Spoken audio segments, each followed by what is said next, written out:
Honourable member for Fleetwood-Port Kells. Thank you, Mr. Speaker. Mr. Speaker, I am very pleased to rise today on behalf of the constituents of Fleetwood-Port Kells to participate in the debate on Bill C-4, the Economic Action Plan 2013 Act Number 2.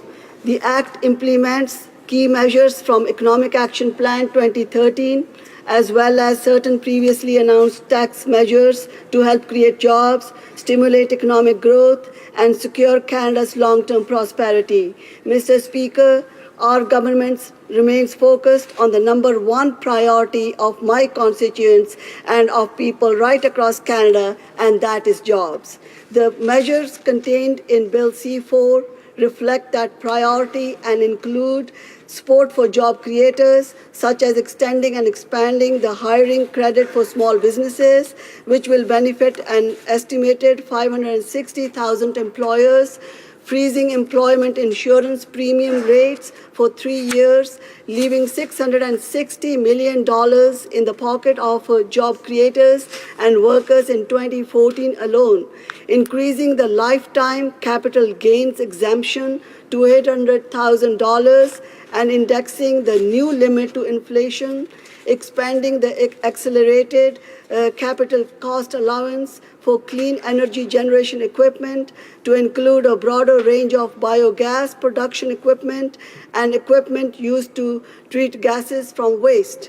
Measures to close tax loopholes and combat tax evasion, modernizing the Canada Student Loans Program and moving to electronic service delivery, improving the efficiency of the temporary foreign worker program by expanding electronic service delivery and phasing out the labor-sponsored venture capital corporations tax credit. Mr. Speaker, as our government has made clear, while Canada leads the G7 with more than 1 million jobs created since the depth of the global economic recession, we are not immune from the challenges beyond our borders.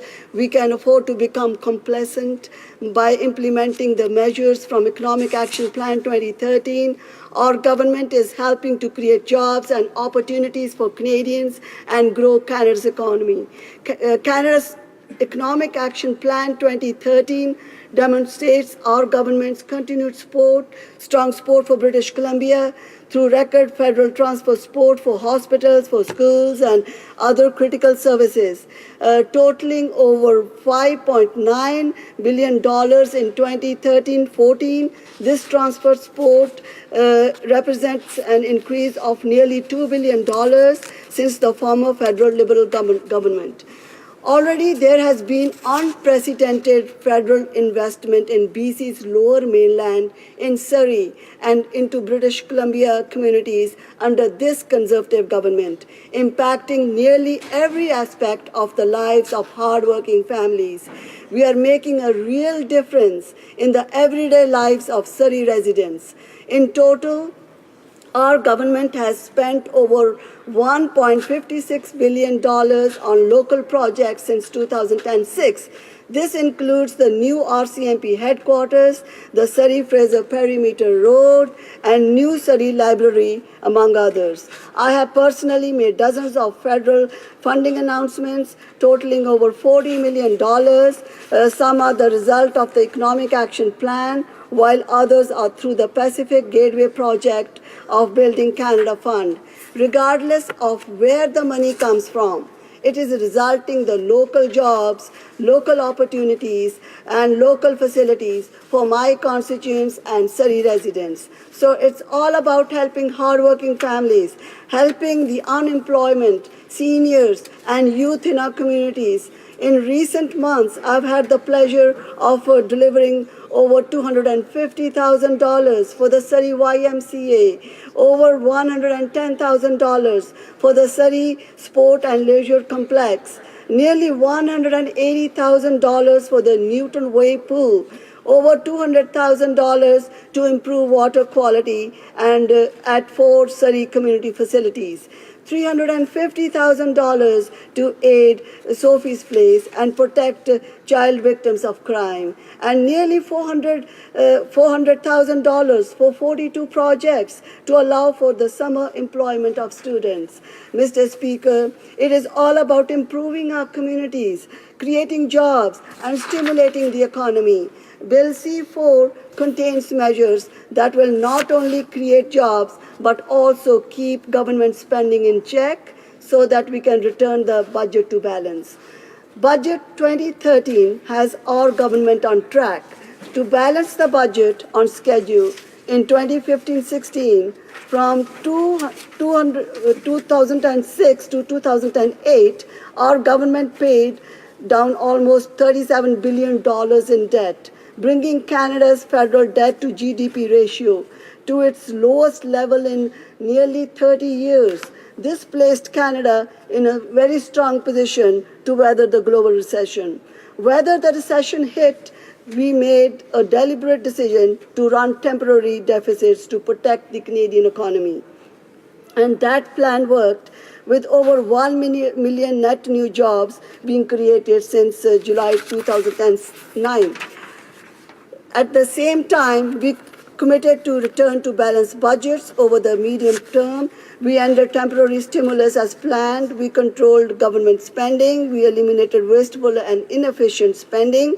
Budget 2013 announces further saving measures that will total $2 billion by 2015-16, including examining spending to ensure government operations are managed efficiently, reducing travel costs, standardizing government information technology, closing tax loopholes, and improving Canada Revenue Agency's compliance program to reduce tax evasion. Canada's fiscal position remains the envy of the G7. Economic Action Plan 2013 reinforces our position and ensures that our economy is ready to meet the challenges of the 21st century. As recently confirmed in the government's annual financial report, we are right on track to return to balanced surplus. So that's a good news. In fact, the deficit last year fell to $18.9 billion, down by more than one quarter from the deficit in 2011-12, and down by nearly two-thirds from 2009-10. Mr. Speaker, our government is acting prudently and decisively to ensure that Canada's economy creates good jobs and sustains a high quality of life for Canadian families. With Economic Action Plan 2013, our government remains squarely focused on the number one priority of Canadians, with a forward-looking plan to create jobs and grow the economy in British Columbia and across Canada. Under our plan, Canada will also return to balanced budgets in 2015, and federal taxes will remain at their lowest level in 50 years. Budget 2013 builds on our government's solid record of achievement, a record that includes unprecedented funding for Surrey infrastructure, lowering taxes over 160 times, and lowering the average family's tax bill by over $3,220. It's a good budget for Canada. It's a good budget for British Columbia, for Surrey, and of course for my riding of Fleetwood-Port Kells. Thank you, Mr. Speaker.